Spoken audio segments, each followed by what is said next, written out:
I remember the hospital room as if it were burned into the back of my eyes, bright white walls that made me feel smaller with each passing day.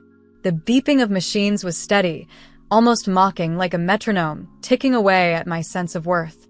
I lay there in New York City, my body weak, my spirit weaker. I had been admitted weeks earlier, after my body collapsed under the weight of an illness I hadn't seen coming. The doctors used words I never thought would apply to me: disabled, limited mobility, uncertain recovery. Those words clung to me like chains. I was 32, and for the first time in my life, I wasn't sure if I would stand on my own 2 feet again. Dr. Alice Moore, the attending physician, was gentle in her tone but merciless in her honesty. "You have a long road ahead," she said, adjusting the chart at the foot of my bed. "We don't know how much function you'll regain, but therapy is your only chance." She believed in science and progress, but her eyes carried a hint of pity. That pity was worse than the pain. It told me she had already imagined me in a wheelchair, shrunken down, a life of half measures ahead. But the hardest blow didn't come from the disease or the doctor. It came from my parents. My mother, Linda, sat beside my bed one afternoon. She wore her pearls, the ones she always reserved for Sunday dinners and social gatherings.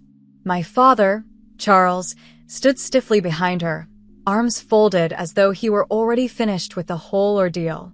My voice was raspy when I said, "I need your help, just for a little longer." I thought they would reassure me, tell me that family didn't walk away when things got hard. Instead, my mother leaned closer, her perfume sharp, and whispered words that broke me in ways no illness could. "You're just a cleaner in that housing society." The phrase fell like a knife. My father added coldly, "We're not paying another bill. You've made your choices. Now live with them." Then, without so much as a hug, without a single promise that they would visit again, they turned and left. The door closed with a hollow thud, louder than the machines keeping me alive. I lay there, staring at the ceiling tiles, and for the first time since I had been admitted, I felt truly abandoned. What they never knew, what no one in my family ever knew, was that the story of me being just a cleaner was only half true. For years, I had lived in their shadow, listening to their judgments, letting them think I was nothing more than a servant of other people's dreams. They didn't know that I was the architect of my own empire. 5 years earlier, with nothing but a vision and the courage to risk everything, I had founded Liberty Oaks Housing Society. On the outskirts of Denver, Colorado, I saw an empty stretch of land and imagined families laughing in front yards, children racing bikes down clean streets, and porches where neighbors waved to one another as the sun set. While others dismissed the land as worthless, I convinced a London investor named Oliver Hale to trust me with £75 million. That money became the seed of a billion-dollar community. But I never bragged. I hid my ownership behind layers of paperwork and shell companies. On paper, I looked like a contractor, an assistant, sometimes even a cleaner. I swept the floors of the model homes myself, not because I had to, but because I wanted to understand the work from the ground up. If anyone asked, I would smile and say, "I help with the cleaning." It wasn't a lie. It just wasn't the whole truth. At the time of my hospitalization, Liberty Oaks was valued at over $1 billion, and I held 61% of it. My lawyer, Grace Miller, kept every document locked in a safe in her Chicago office, guarding my secret as fiercely as I guarded my independence. My lead builder, Ethan Cole, sent me photos every Friday, new homes rising, roofs painted in warm colors, porches polished, and waiting for laughter. Of all the designs, the porches meant the most to me. A porch isn't just wood and nails. It's a promise that someone will come home, sit, and belong. But lying in that hospital bed, all of that seemed like another life. I was weak. My body felt like a traitor. My parents' words echoed louder than any memory of success. And though I had money, plenty of it, money didn't warm the hospital sheets or fill the silence that followed the door's click. The bills piled quickly, as hospital bills in America always do.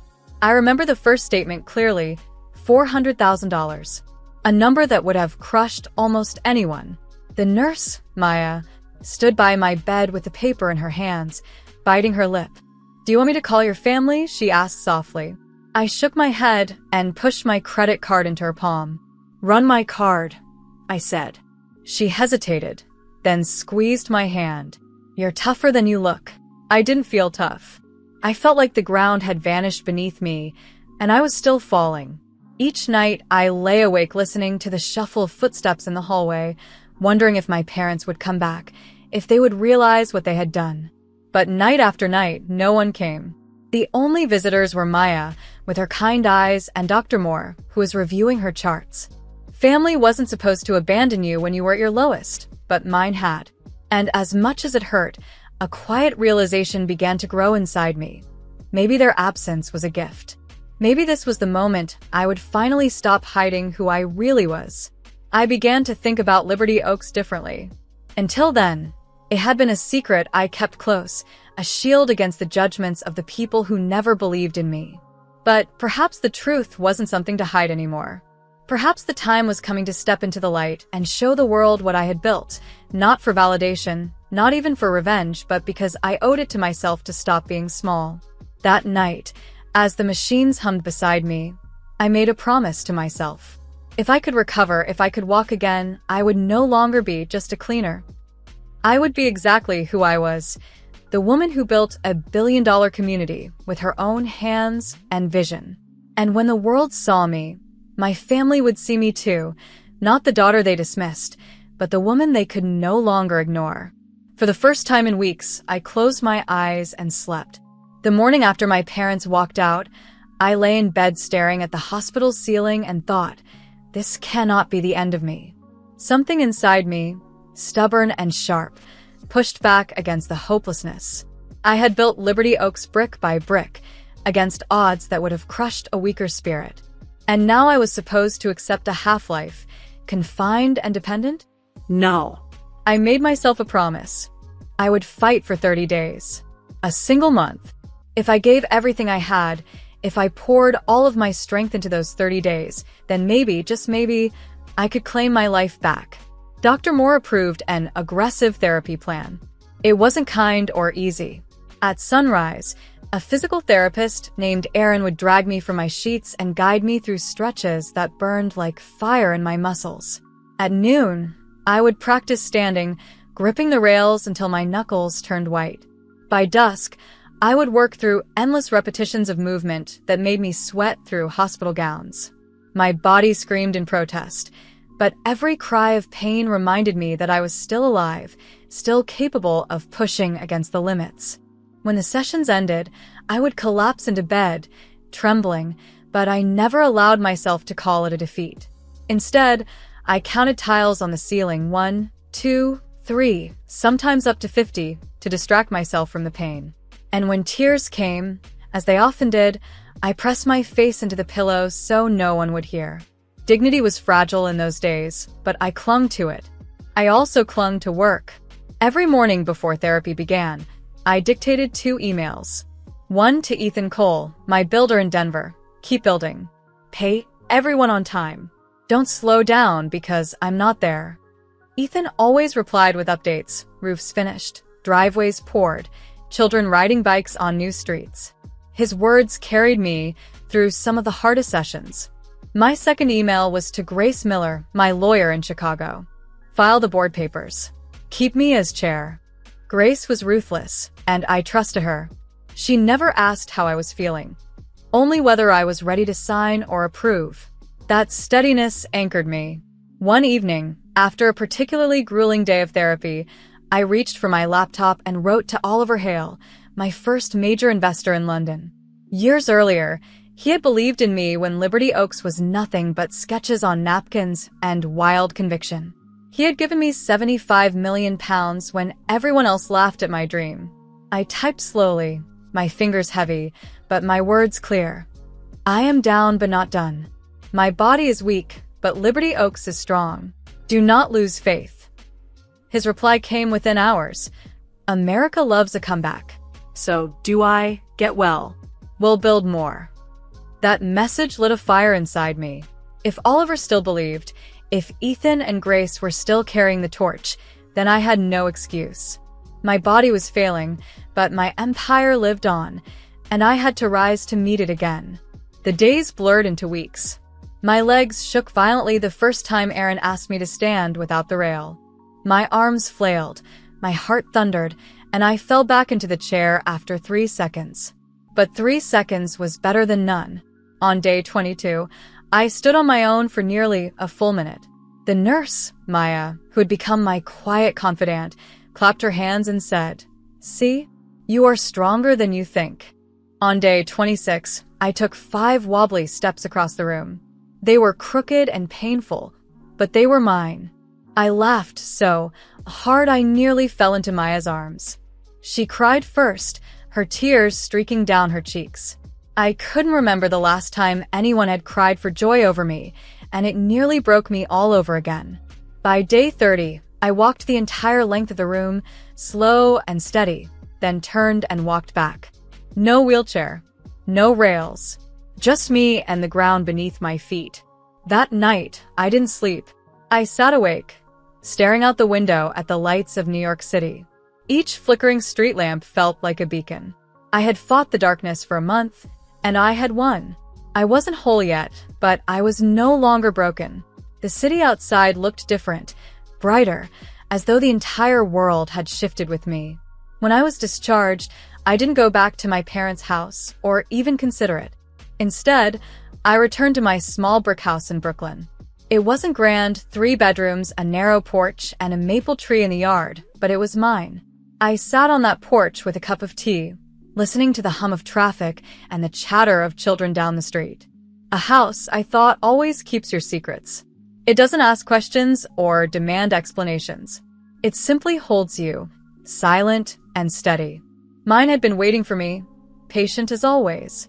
I spent those first nights at home relearning myself. I practiced walking from the kitchen to the porch. I practiced climbing the stairs. Each victory was small, but each felt enormous. And every evening, I allowed myself a single moment of stillness, sitting with tea in my hands, telling myself I had survived the worst.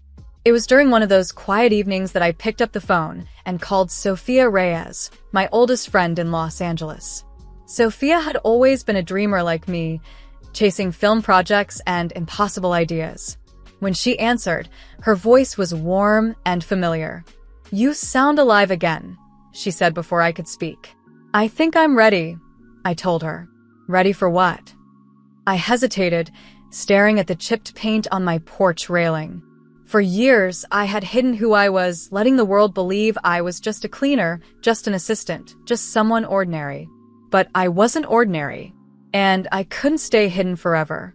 "To tell the truth," I said finally. "To tell the world who I really am. On TV if I can." Sophia was silent for a moment, then laughed softly. "America loves a comeback, too," she said, echoing Oliver's words. "And you have the best story of all." I leaned back in my chair, listening to the city hum. For the first time, I felt the weight of secrecy lifting. I had survived my illness. I had stood again. And now it was time to stand in front of the world, not as the woman my parents dismissed, but as the woman who had built an empire while sweeping floors. The fight for my body was nearly over. The fight for my truth was just beginning. A week after my discharge, I found myself walking into a television studio in Manhattan, the bright lights already spilling through the glass lobby like they owned the place. The producers had called me after Sophia, my friend in Los Angeles, told a journalist my story. At first, I said no. I wasn't sure I wanted the world to see me so raw, fresh out of a hospital bed, scars still stitched into my body, and my heart still heavy from my parents' betrayal. But the more I thought about it, the more I realized this was not just about me. It was about every person who had been told they were just something, just a cleaner, just a worker, just someone ordinary. So I said yes. The dressing room mirror reflected a woman I barely recognized. I had lost weight in the hospital, my cheeks hollowed, but there was fire in my eyes. The makeup artist dabbed concealer under my eyes and whispered, "You look strong." I smiled faintly. Strong wasn't the word I would have chosen, but I let her believe it. Maybe I needed to believe it, too. When they ushered me onto the set, the audience clapped politely. The host, Daniel Reed, shook my hand and gestured toward the chair across from him. His smile was practiced, his suit flawless, but I noticed the way he studied me with genuine curiosity. He knew there was something more beneath the surface. The cameras rolled. The lights hit my face like a second sun. My palms were damp, my throat dry, but I sat up straighter and took a breath. "Tell us your name," Daniel said. I spoke it clearly, without hesitation. For years, I had downplayed myself, swallowed introductions, let others define me. Not tonight. Tonight, my voice carried weight. "And where do you live?" "The United States of America," I said, smiling faintly. It felt important to root myself there, in my country, the place where my fight had unfolded, where every struggle and every triumph had taken place.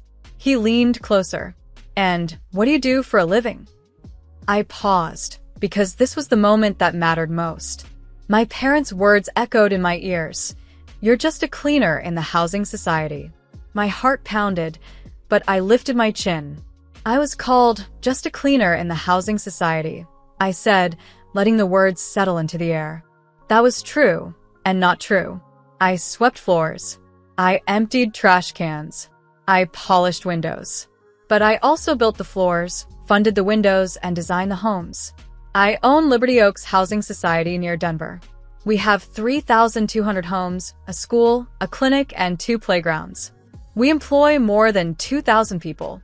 Last year, our revenue was $280 million, and our valuation has passed $1.3 billion. A ripple moved through the audience. I didn't look at them. I looked at the camera, speaking to everyone who had ever been underestimated. I fought a disease. I paid my own hospital bills. I learned to walk again. I did not need my family's money. What I needed was their love. And I did not get it. I reached for the envelope on the table beside me and slid out the photographs. The studio screens lit up with images of Liberty Oaks, rows of bright houses with tidy porches, kids drawing chalk hopscotch on clean sidewalks, a small clinic with a blue roof where families lined up for affordable care. "This is Liberty Oaks," I said, my voice steady. "This is what it means when someone decides to care." Then I lifted the clinic receipt. The camera zoomed in on the numbers. $25 million donated to ensure families could see a doctor for only $5. "People like to look down on cleaners," I said. "But if a place is clean, it means someone cared. I care." The room fell silent. For a heartbeat, the only sound was the hum of the stage lights. Then the audience erupted in applause, louder, stronger, like a wave rolling through the studio. I felt tears prick my eyes, but I held them back. This was not a moment for tears. This was a moment for standing tall. My phone buzzed in my pocket during the commercial break, vibrating with message after message. Buyers from Boston, a city planner in Seattle, a volunteer group in Chicago offering to partner with Liberty Oaks, and a teacher in Miami asking if she could bring her students to visit one of our clinics. But the message that struck me most was from a woman named Ruth, who said she cleaned offices in Philadelphia at night and watched the sunrise on her bus ride home. "I thought I was invisible," she wrote. "But tonight I felt seen." Her words took me back to a mop closet at Liberty Oaks, where I had once scrawled a message on the wall in black marker. "This room builds the rest." It was true then, and it was true now. Every empire rests on invisible labor. My story was just one example. When the cameras came back, Daniel looked at me with something softer in his eyes. "Is there anything you want to say to your parents?" he asked gently. The question landed heavily. For a moment, I thought of my mother's pearls, my father's folded arms, the way their voices had cut into me like cold steel. I thought of the door clicking shut behind them, leaving me gasping in my hospital bed. I thought of how I had begged, silently, for them to come back. "I wish you had stayed when I could not stand," I said finally. My voice did not shake. "But I have learned to stand without you."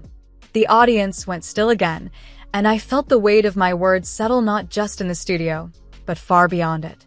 Across America, people were watching. Some would criticize me, some would pity me, but others would understand. When the show ended, Daniel shook my hand once more. "Thank you for your courage," he whispered. I nodded, though inside I felt less like a hero and more like a survivor clinging to truth. Outside the studio, the night air was cool and sharp against my skin. The city lights glittered like 1,000 tiny promises. Sophia was waiting for me on the curb, her arms wide open. "You did it," she said, pulling me into a hug. "I told the truth," I whispered back. For years, I had hidden behind the title of cleaner, afraid of being exposed, afraid of being judged. Tonight, I had peeled back the curtain. The world now knew who I was. The world now knew what I had built. And somewhere, I hoped, my parents were sitting in their living room, panicked, realizing that the daughter they dismissed had become a woman they could no longer deny. The truth was no longer a secret. It was out in the open, shining as brightly as the city skyline. And with that truth, I felt lighter than I had in years. By the time I reached my porch in Brooklyn, my family had already seen the television interview. The wooden steps creaked under my feet as I sat down with a cup of tea, trying to breathe in the quiet evening. But my phone buzzed and rattled on the table beside me, message after message, each one flashing with a familiar name. My mother, Linda, was the first. "We didn't know." My father, Charles, followed with his clipped, cold tone in text form. "You should have told us." My sister, Sophie, wrote, "People at work are talking. Everyone knows now." And then David, my brother, the most pragmatic of them all. "Can we meet? This is big." I sat with the phone in my hand for a long time, staring at the screen. They had abandoned me in a hospital room when I was weak and afraid, but now they came running, panicked, because the truth about me was out in the world. Part of me wanted to delete every message, to shut the door they had already slammed in my face. But another part of me, the part that still ached for family, for roots, for the possibility of love, told me I couldn't ignore them forever. So I agreed to meet. We gathered in a quiet, windowless room at a hotel in Midtown Manhattan. The air felt thick, heavy with words unsaid and years of disappointment. I didn't bring papers or my lawyer or proof of my worth. I came as myself, wearing nothing more than a plain dress and the stubborn strength that had carried me through every trial. My mother stared at my hands as if they belonged to someone else. "You looked so small in the hospital," she whispered. "I was small," I answered softly. "But I am not small now." My father, ever the negotiator, leaned forward with a calculating expression. "What do you want from us?" he asked. It was a strange question, as though love was a transaction, something to bargain for. "Respect," I said simply. "And space." They exchanged glances, their discomfort plain. It wasn't respect or space they were after. Soon enough, the truth came out. They wanted a new house, a bigger one, a mansion in the suburbs, perhaps, or a place in the Hamptons. My father asked bluntly if I would buy it for them. My mother added, "It would show you care." I felt something inside me tighten, but I didn't raise my voice. I met their eyes and said, "You already have a house. Keep it. Love it. Fix the porch. I will not be your bank. I will be your daughter if you can be my parents." Silence filled the room. Then I laid down my terms.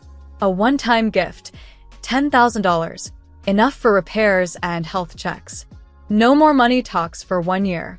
If they wanted a relationship, it would not be built on dollars or property, but on conversations about books, or movies, or memories of Max, the golden retriever we once loved. We could talk about anything except my net worth. They didn't like my rules. I saw it in the way my father's jaw tightened, in the way my mother's fingers twisted her pearls. But rules were the only bridge I could offer. Without them, there was no path forward. Sophie broke first. She rushed across the room and hugged me tightly, her tears soaking into my shoulder. "I'm sorry," she whispered. "I was wrong." David stood by the window, quiet and unreadable, his reflection dark against the glass. Finally, my father spoke, his voice rough. "You were always stubborn." I smiled faintly. "Stubborn built a city of porches," I said. The next morning, I boarded a flight to Denver. As the plane descended, I looked out the window and saw Liberty Oaks spread beneath me, a tapestry of rooftops, streets lined with young trees, porches catching the afternoon sun. The sight filled me with something deeper than pride. It belonged. Walking through the neighborhood felt like stepping into a dream I had once sketched on paper. Children raced bicycles along sidewalks chalked with hopscotch grids.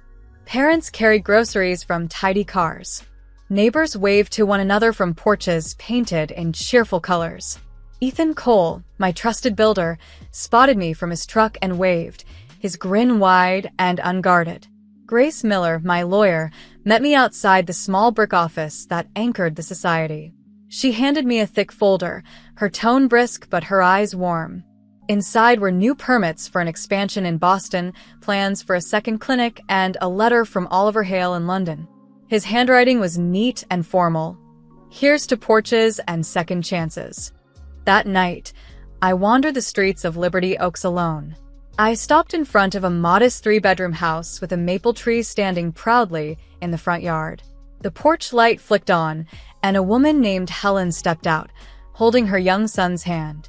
She looked at me curiously. "Are you the owner?" she asked. I hesitated for only a moment before smiling. "I'm a cleaner," I said.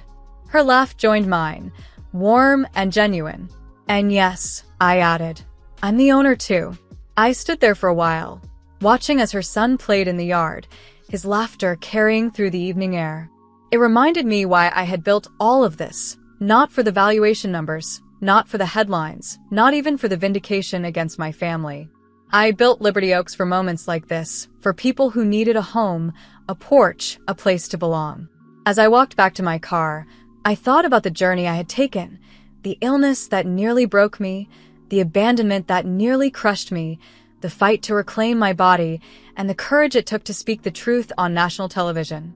Through it all, one thing had remained constant: the quiet, steady truth that I was never just anything. This is my story, told by me, a woman in America who learned to sweep, then to build, then to stand. My name is on the deeds and, more importantly, etched into the door of my own life. If you ever find yourself passing through Denver, come by Liberty Oaks. You'll find me on a porch with a cup of tea, ready to talk about the long way back and how a house, a city, and even a country can hold you up, even when your own family does not. And if you are ever told you are just anything, I hope you hear my voice in the quiet that follows. You are not small. Stand anyway.